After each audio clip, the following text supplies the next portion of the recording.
Pinkwashing meaning. How do you pinkwash? The practice of trying to gain from ostensible support for LGBTQ+ rights is known as pinkwashing. This is done frequently in order to make money or to divert attention from another objective.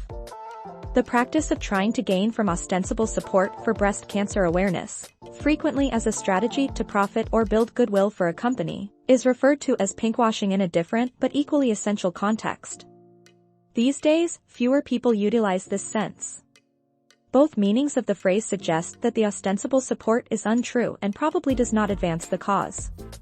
During Pride Month, the term pinkwashing is frequently used to describe how businesses use the occasion as a marketing and sales opportunity, without actually contributing anything to the cause, or, in some cases, even working against it, such as by giving to politicians who support anti-LGBT+ policies.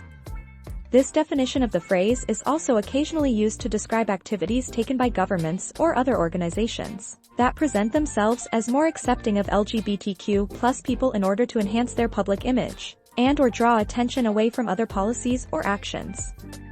Pinkwash is also used as a verb for both senses of the term.